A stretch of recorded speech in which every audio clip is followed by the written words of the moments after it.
Hey everyone, my name is David Dunbar, or the theme park evangelist.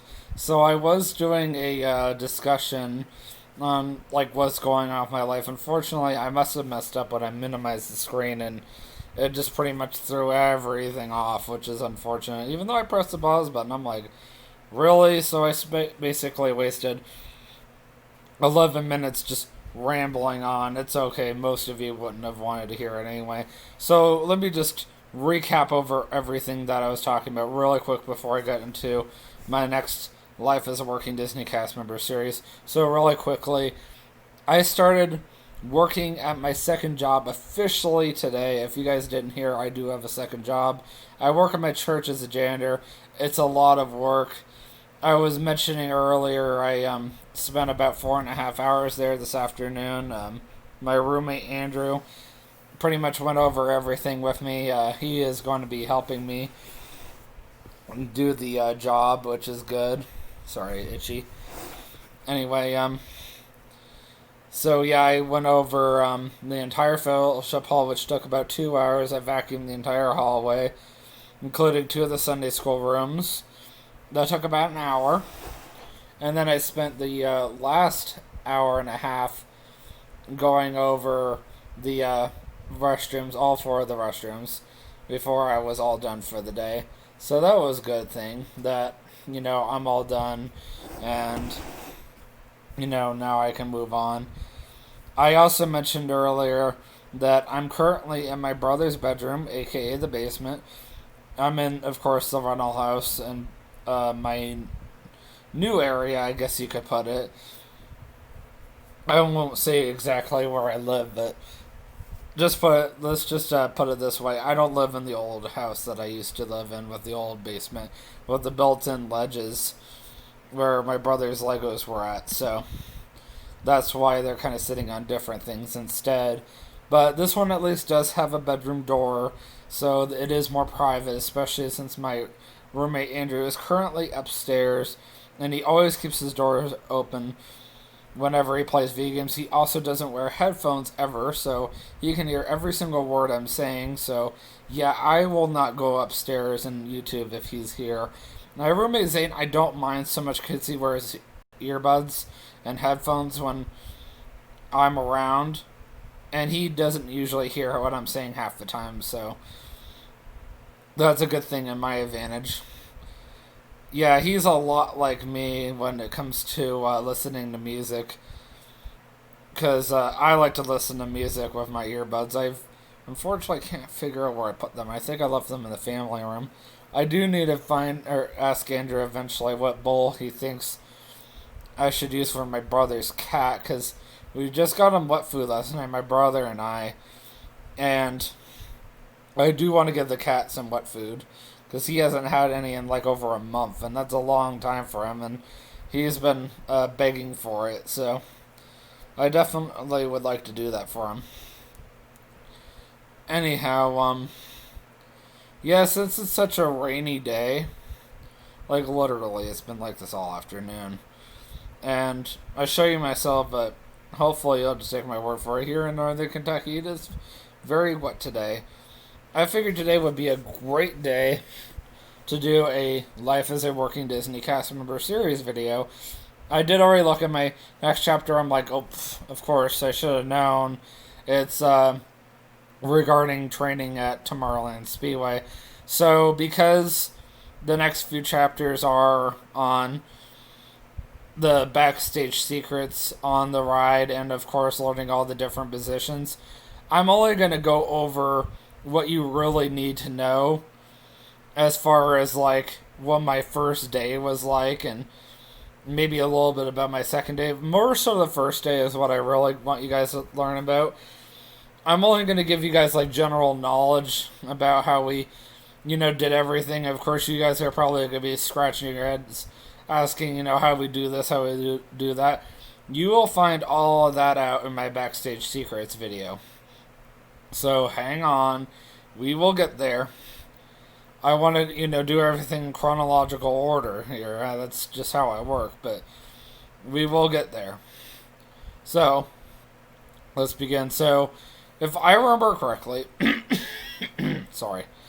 if I remember correctly, my very first day learning Tomorrow Land Speedway was at 5 in the morning on like a Tuesday or something, which is ridiculously early. But I honestly don't remember. I know it was around the holidays, so I'm not really surprised if it was that early. And I'm just thinking to myself, what in the world? Like, why am I getting up so early? You know, driving all the way out to the Magic Kingdom from Lake Wales, which was my last Central Florida home before I moved to Northern Kentucky.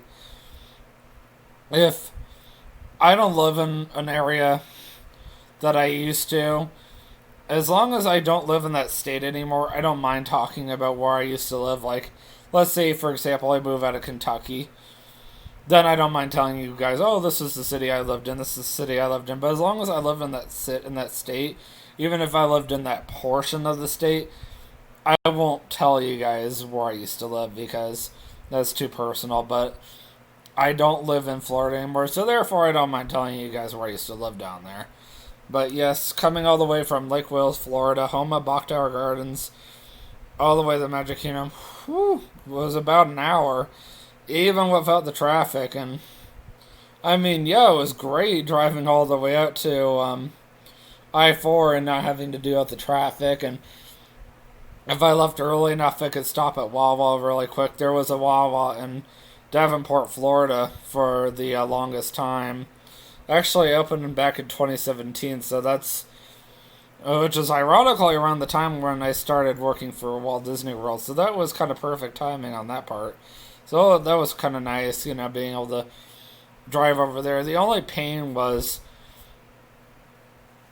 I had to do a U-turn basically to get into there, and then you had to be really fast at the light because you had to drive straight across just to get on the interstate, you know, and sometimes you had to wait one light or two. So you had to make sure you gave yourself more than enough time to get to Disney for work if you're going to stop at that Wawa coming from my direction. And trust me, I did stop there numerous times. So, and you know, this was like nothing new to me or anything. Now, I don't remember if I stopped there that morning, but that's not the point. So, I remember driving all the way out there, and the instructions on my paper read that I was supposed to meet my trainer over by cash control. And I remember the very first time I met her, I was kind of surprised. She came across as like a droll kind of sergeant or something like that. She didn't stay around terribly too long after I got there. I don't remember where she went. She went off to another like park or another side of the park. Nobody ever stays still at Disney. They always bounce all over the place. It's just how it works. You get comfortable in one area and then you decide, oh, I'm going to move to another part of the park, or I'm going to go to another position. I'm going to learn another field so I can become more experienced and all that. So that's more than likely what would have happened. But yeah, I remember meeting her, and she led me down this part of the utilidors until we almost got towards Tomorrowland, and then it was like the very first set of stairwell that we came to that was within Tomorrowland, kind of at the end of Fantasyland. We went up, and they always called it the rabbit hole, and I think it's because of the fact that it literally puts you right in front of the Mad Tea Party, and I thought that was really cool. So if you ever happen to go with me to Magic Kingdom, I will point it out to you, the stairwell that I used to take to get to Tomorrowland Speedway. But unless you're very familiar with the utilidors, I will not show you. You know, like, or I will not, like, physically point it out to you if, you know, we're walking around. And most people I know that I go to Disney with, they either don't really want to know or they just don't notice. And that's okay, you know, I don't want to ruin the surprise for anybody at the Magic, you know. Or hopefully those of you who are watching this that only have a rough idea of what I'm talking about. Yeah, I'm not going to go into any more detail on that. So, yeah, we came out there, and of course, the nice thing about coming to Tomorrow Land Speedway at that hour is it's very quiet. There are no car motors going at all because there's no guests in them. Isn't that great? So, of course, we had to basically go and get the entire ready. As I told you guys, I'm not going to tell you how we um, like anything regarding the backstage secrets of the ride until I get to that part. I promise I will get there. So we spent a few hours getting the ride all prepped up and ready to go, and by the time the park was open, I was very tired, and I just remember the entire morning I was just struggling. And I won't say it's not a physically demanding job, because it is a very physically demanding job. If I went back and I tried doing that again, I'd be just like, whoo, I don't remember how I did this. I guess I was younger and skinnier back then, because I'm very fat now and heavy. So that's okay. Test track's not any better, so you know how that is. But yeah, yeah, it was definitely one of those attractions that was a workout every single day. And I was just really glad when the first few hours were over, because that was like the worst part of it. And of course, we only started up like one track at a time, because there's 4 tracks altogether.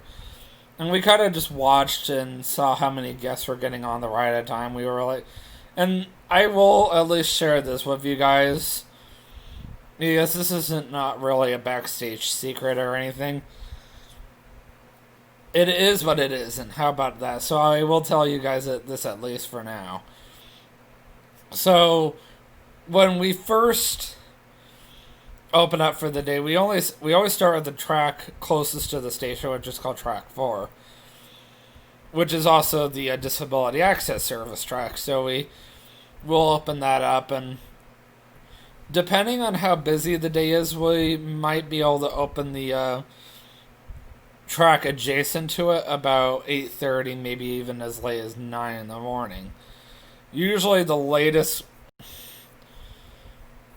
that we open is 9, but we haven't opened it any later than that. Normally we will have tracks 3 and 4 are running pretty quickly, because you're pretty much only able to load 1 to 3 guests in a car at a time on track 4. And when you only have 3 cars stopping, if you think about it, that's only 9 people you're able to take at a time. And when you have so many people coming, that does make it a little challenging. Now, imagine if you could do 18 at a time, that does at least make a difference. But normally, we prefer to do 2 times 3 each, so 6. We would prefer to do 12 at a time. And usually there's only a 30-second delay between each set of 6 cars going at a time. I mean, I do take that back. There's about 4 cars that can park at a time on track 3, and 3 cars that can park at a time on track 4. So technically that's about 16 people you can take at a time, or even as many as 20 to 23. I don't remember exactly. Anyway, you get what I'm saying, so you can understand why we have to have both tracks running pretty quickly. So we usually will have track 2 running by about 10, 11 in the morning, and then we usually will have track 1 running by noon to 1 p.m. depending on the day. Sometimes we don't even need it running at all, depending on how many people are coming. Track 1 being the one closest to the wall, track 2 being one adjacent to that. So that's all 4 tracks that I just mentioned if that helps you guys out at all. And when you start at about 5 in the morning, you're usually done by 3 o'clock or so. Like, Disney hours are a little longer. Meyer doesn't schedule you more than 8 hours at a time. So if you go in at 6, you're done by 2:30. And you always have to keep in mind that Meyer schedules you in increments of 8 hours, and they always include that, making sure that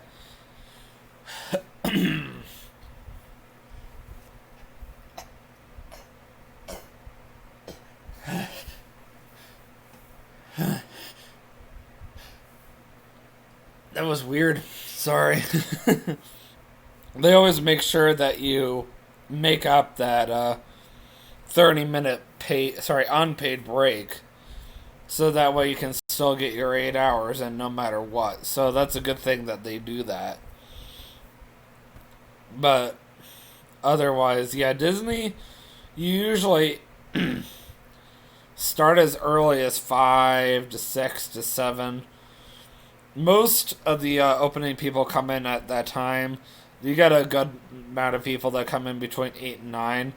The other nice thing about Disney that I really liked was your breaks were always on time. Like, definitely Tomorrow Land Speedway, I remember that very well because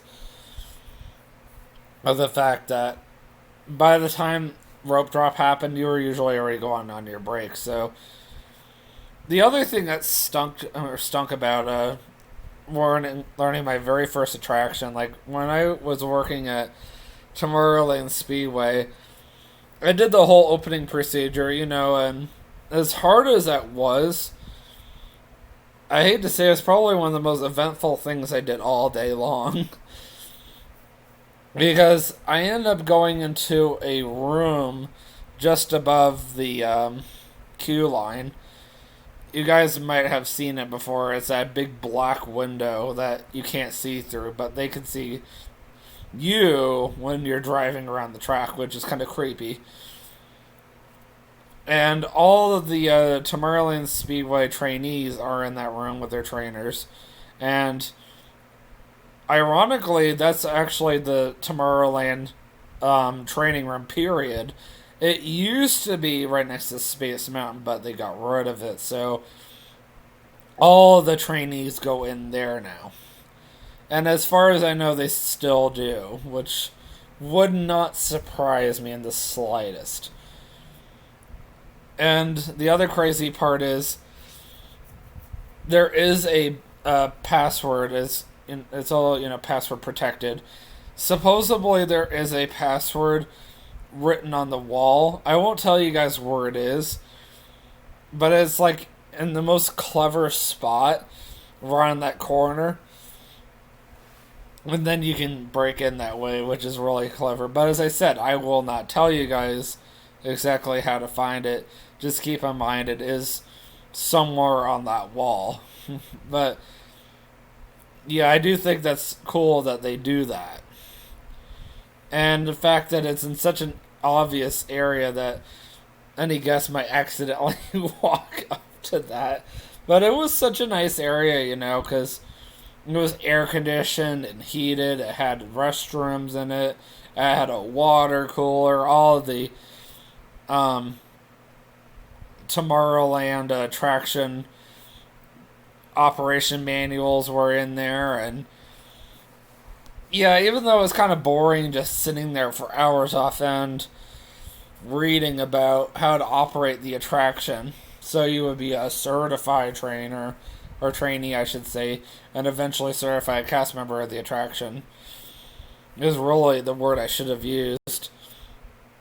It was still a nice room overall, And then they had a whiteboard in there, so sometimes the trainers would write stuff on the board to help you out, so you could visualize something in your mind. Sometimes they had you write notes, sometimes they wrote notes and gave it to you to memorize. Tomorrowland Speedway didn't really take a lot of memorization, other than, your hand signals. But I will go over that another time with you guys. when I do all the different positions. Because I still remember quite a bit of them, which is not really a surprise considering I have a really good memory. But you can imagine when I was not in that room, I was out there on the track learning different positions. So you might ask, how does a trainee learn a position when they have their trainer with them? So usually what happens is the trainee, all he has to do or she has to do is go into the break room. You might have seen it. It's in the middle of the track. You can't physically get to it as a guest, obviously, because that would involve putting your life in danger and getting kicked out of Disney property. It's not happening. The only reason why I was allowed to go there is because I had steel-toe boots and I was wearing a Disney costume. And that was the only days I could go over there. And that was it. And they've told me that, too. They said, yeah, as long as you're in costume and you got your steel-toe boots, you can come over here. If you don't, you can't go over here at all. So I was like, okay, whatever. And that's pretty much where everything of ours was. It was a half garage, half break room. So in the break room, we did have a computer, and we would get on it. So the trainer would do the majority of the work when it came to the training portion of it. And she would choose, she or he, it doesn't matter. Most of the time it was a she, though. Would choose the position that they wanted you to learn. And then they choose the amount of time that you needed to learn that position. And they would let the computer know, this is what I want this trainee to do. Because they would always tell the computer which trainee they had with them, too. And usually there was somebody at that position. Sometimes there was nobody at that position. So sometimes you would just end up picking it up until somebody came and bumped you. So basically, the computer would have to generate somebody to replace you at that position. So somebody would have to come along and basically clock in for the day or whatnot. And the computer would automatically just send you over there. And sometimes, in the event that there was not a position open, this was also nice because sometimes you could choose what position you wanted to pick up. And then the computer would be like, okay, I know this person has it, so until... And usually you were only on that position for a certain amount of time, and the computer would automatically reset who was on that position for, after a certain amount of time. So if this also helps, we did a rotation system quite a bit. Now, we didn't really do it in food and beverage because it wasn't a big deal if you were stuck in, the same exact area for too long, because eventually someone was going to come and take over for you anyway, because the computer wasn't going to make sure you didn't miss your break or anything. The computer was very on point, but attractions was, you would think would be a little more challenging. You'd be surprised it wasn't. So, our attractions rotation was very interesting. So Tomorrow Land Speedway, I started with Bridge Bay, aka Tower, and it ended with Track 4 Line 2, which is basically a position that helps out with the wheelchairs. But, I mentioned I'd talk about that another time. And usually, depending on how many cast members were working at the attraction that day, would determine how often rotation was pulled. Generally, though, every 45 minutes to an hour is what you were looking at. So, every now and then the computer would randomly select a cast member who basically came back in from giving it a break, clocking in for the day. Sometimes they're on a bucket, basically, when they're being paid to get some, minimal work done. In other words, cleaning up the break room, giving out water breaks, giving out restroom breaks, cleaning up the queue line, checking to see how the guests were doing up front. Um, Back then, we also used to have that system. You probably remember at Space Mountain more so than any other attraction, maybe even a few others, like some of those major ones, where they used to hand you that red card. They say, "Can you hand this to the cast member at the very end of the line?" Sometimes cast members would have to go and collect all those and bring them back up to the break room, if I'm not mistaken, because sometimes there would be like a big pile missing or something like that, and you had to go and collect them all again, and that way the oh yeah, I remember what had happened. Usually the grouper, basically the person who had all the who had the responsibility of loading the ride vehicles, would have all those because they were the last cast member you would see before you get on the ride, besides the people who were responsible for loading the vehicles. And these guys really don't have the authority to take those red cards. So the grouper was basically the last guy that you could do it to. Let me just put it this way. If you went on Space Mountain, would you necessarily want to hand that red card to someone who's standing there in front of the podium, watching the vehicles coming in, making sure that someone was being safe and not trying to climb out of the vehicle, having that hand over that emergency stop or e-stop at any time to press it and stop the ride, or station stop the entire ride, basically, which is when they have to stop the entire station. So no, you wouldn't want to hand it to one of those guys, not at all. So that's why you would have to hand it to the grouper, because that guy or lady does not have as much stress as those guys do. So that's why you basically had to hand it to the grouper.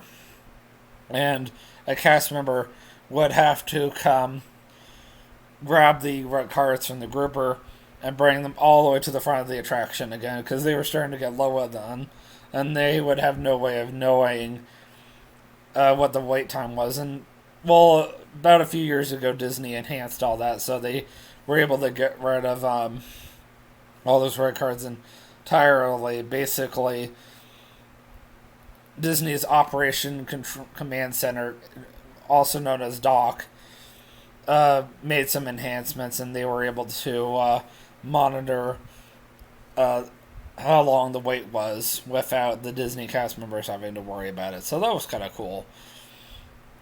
So that's pretty much, how rotation worked. The computer would randomly select, that one person every, so often. And, you could have any one of those positions that I mentioned. Like, you could, well, how should I put this again? As I said, you could be on a bucket, like I just talked about.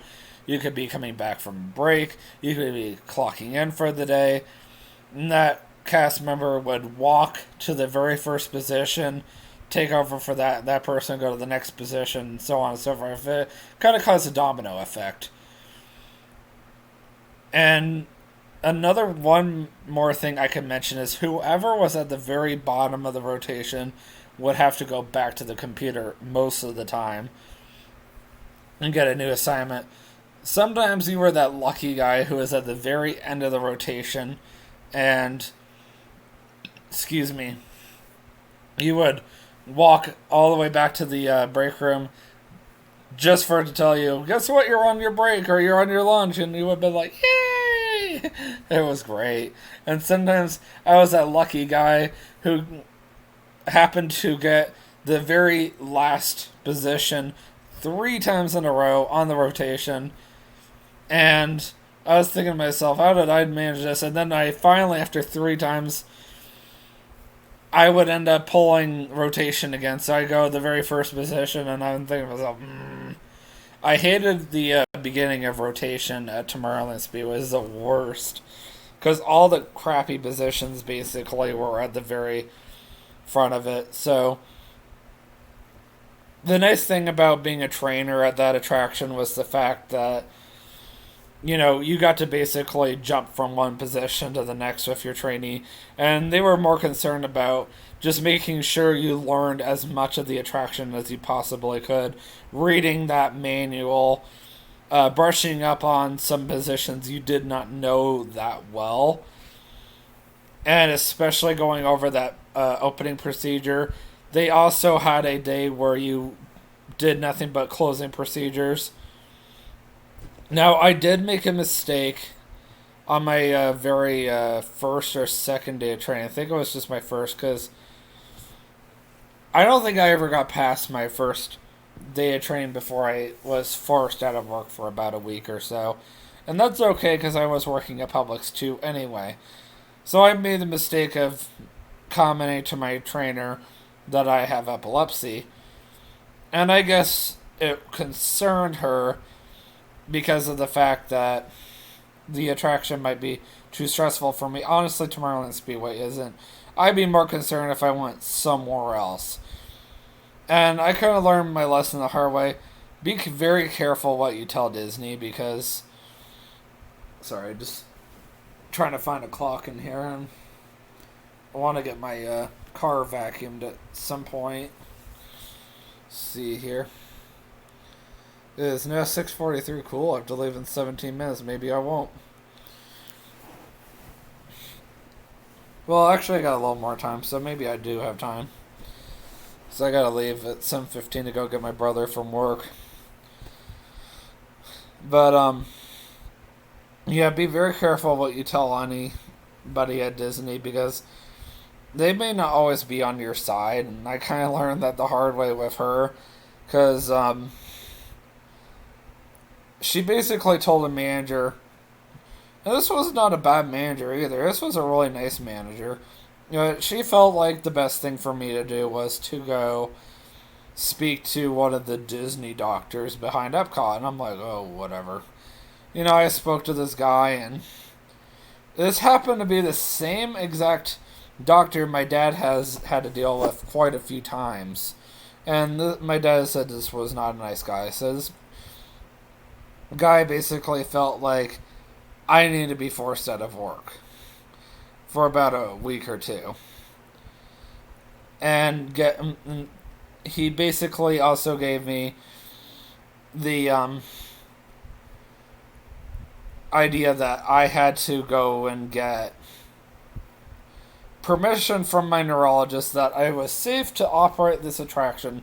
Then I could come back. Well, in some ways, I was kind of glad this worked out, because during this time, I was able to get away from this trainer for good. This was the only day I had dealt with this trainer. Because, as I mentioned, this trainer came across as a drill instructor. And I did not overly care for her at all. Like, the entire day, she was just getting on my nerves all day long. It was the worst. Not to mention, coming back, I was able to work Mickey's Very Merry Christmas Party, so I was like, what? So, yeah, I really enjoyed doing that. And I'll kind of tie more of my training into working at Mickey's Very Merry Christmas Party, because I kind of got to work that and learn the attraction. And trust me, my new trainer, who is a young guy, I'm still friends with him to this day on Facebook. Super nice guy. Love you, Kevin Lieber. You are amazing. Still appreciate how well you trained me that few nights that I got to have you. And they were closing shifts, as I mentioned. I really glad that I did have at least one opening shift, and then I got to close the attraction a few times. And honestly, that was the one attraction I would have rather closed than open. And I normally tell people I would rather open than close, but there was a few times where there was a job that I would rather close than open. And Meyer's one of those attractions. Sorry, not attractions. Wow. Meyer's one of those businesses that I work in that I would rather open, or you could just say jobs, at than close. And that's because closing is cold out at night when it's, this time of the year. And unfortunately, there's a lot less to do at night. There's a lot more employees at night. There's a higher need for staff in the mornings than there is at night. Not to mention, I feel like there's just more to do, period, in the morning. I am not a morning person by any means, but I do like being able to get out early and go home and have my dinner. And I don't live that far away, so it doesn't bother me. And I don't know what it is about going in later these days, but it kind of drives me crazy because I get up early. Well, when I do go get up early for work, yeah, it's exhausting. But then I think to myself, well, at least I'm done by 4:30, and that's still pretty early. But then if I go in at 11, yeah, I get to sleep in. But then I'm like, oh, that's right, I won't be done till like super late at night, and I'm like, ugh, I don't really like that. And most of the time, I work the really nice hours, so I think that's also why I don't really like going in later. But you know how that is. But not really much to say otherwise about the whole training procedure. As I said, I did get a permission from my neurologist eventually. Unfortunately, I had one of those neurologists that was like slow, like really, really slow, getting things done, even scheduling appointments for me. I'm not saying the neurologist himself was bad. I'm saying the doctor's office was bad. Like the whole fact that the whole time I was with them, I can't even, begin to explain how much they drove me crazy. And I really like my new neurologist. Yeah, they did screw up one time, but honestly, the biggest mistake they made was accidentally mishearing me and mislabeling my medication and only making me go off my medication for an entire weekend. I'm not going to complain. I mean, look what she did for me afterwards. She did, correct her mistake. She basically fixed up my medication and she renewed it for an entire year. So I'm not going to complain. Not to mention that it brought down my cost by like $5, my copay. And I love the fact that I can go to my own work and get my medication. So I'm like, yeah. So, I'm really glad that, in the long run, as far as that whole incident goes, I did get everything squared away, straightened away. Yeah, it did take a little longer than I anticipated it taking, but at least everything got taken care of. At least I was able to return, and I got away from that trainer for good. I ended up getting a new trainer. I don't remember if that trainer was there when I came back. I honestly like to believe she was gone by that point. It's been about 3 years now, so 3 years this December anyway. So yeah, there's some things that I just don't remember that well about it anymore, and that's okay. But when I do see you guys again for my next discussion, I would like to talk to you guys about the backstage secrets. I would like to tell you guys the positions. Neither of those are going to take that long. The whole training thing, there was a lot to talk about. And this gave me the chance to tell you guys about the attraction in general. And, there's a lot to talk about this attraction. There's a lot more to Tomorrow Land Speedway than you think it is, other than it's an opening day attraction. And it's turning 50 next year, so, exciting stuff. Anyways, guys, it's been fun. It's been real. Let me go see if I can get this car vacuumed, depending on the weather, and also depending on how much time I have. By the time I get back home from getting my brother from work, I should finally be hungry. I had like 15 slices of pizza Cece's for lunch today, so I was trying to hold off on having dinner. I figured I'd just have some rice tonight. I figured that was more than enough. I don't think Andrew's going to be cooking dinner, and that's okay. But yeah, I hope you guys have an incredible night. When I do talk to you guys again, hopefully I'll have an update on TJ and K's visit.